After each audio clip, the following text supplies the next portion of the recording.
I am going to try something I'm not sure is going to work, but I've got this lawnmower that I got for $10, and the motor has always been a pain in the butt.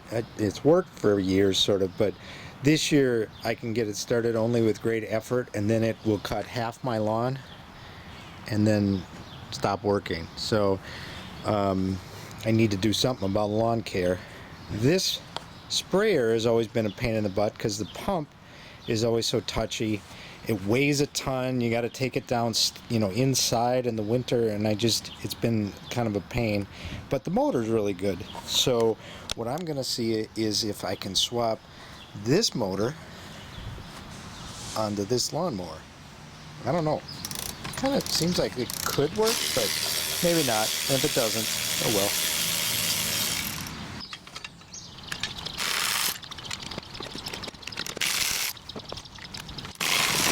Well, removing this motor is as simple as those 3 bolts. Okay, now let's take the motor off of this. I got this pump off. There's just these 4 bolts here.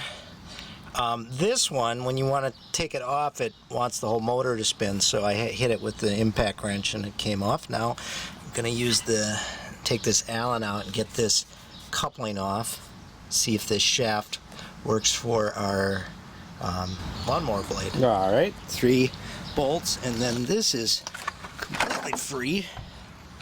Wow. Okay.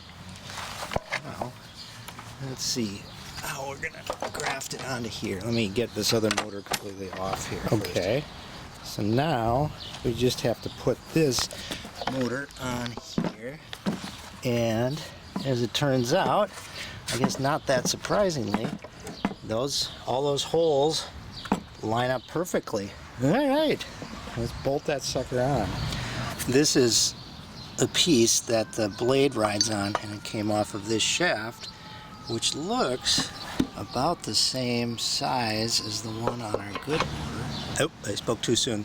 The shaft on here, you got what, an inch and a half. This one is much longer, but I think so let me cut this here, and then it should slip on. I'll measure it, and then I use a grinder and cut it off. That one's over like an inch. This is interesting. So we're just trying to make sure that the shaft is going to be long enough to get the blade into the right place.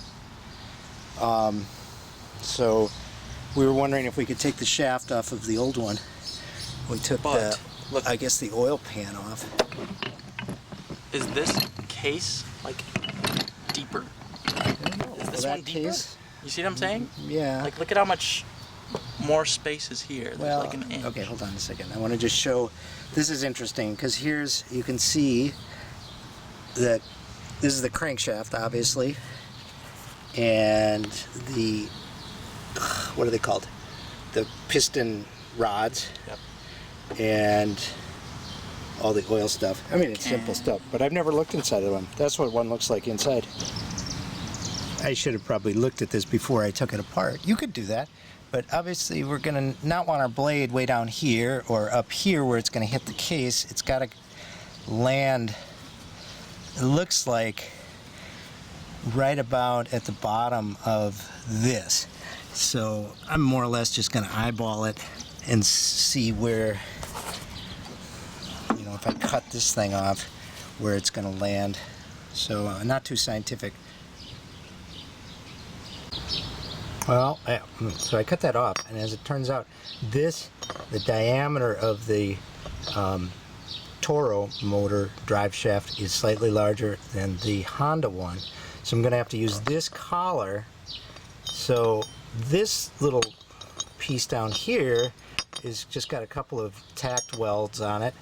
So I'm going to cut this piece off and then use it with this. I could weld it on there, and I may do that, or maybe it'll work without welding it. Let me get this piece off now.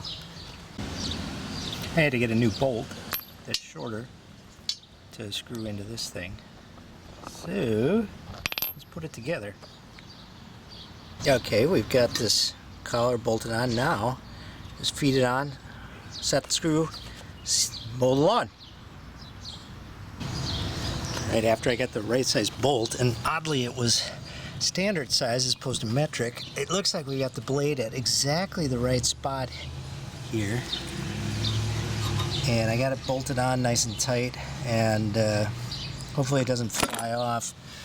I'll just let it run for a little bit by itself so I don't lose my legs.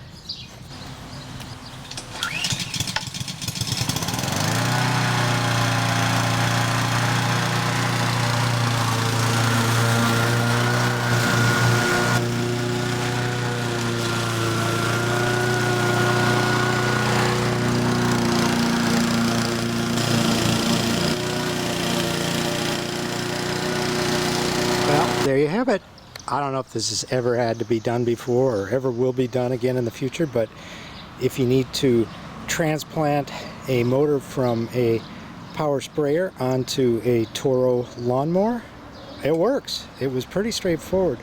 The only thing I really had to do was to cut that plate off that interfaces with the blade.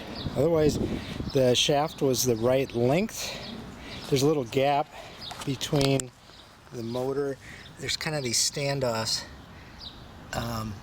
that went into a different bracket on the sprayer.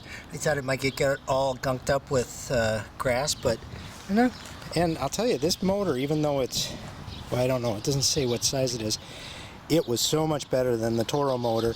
It went through everything without any hesitation whatsoever. Obviously, there's no safety cutoff switch on it anymore, so, you know, don't cut off your arm or someone else's. Okay, bye.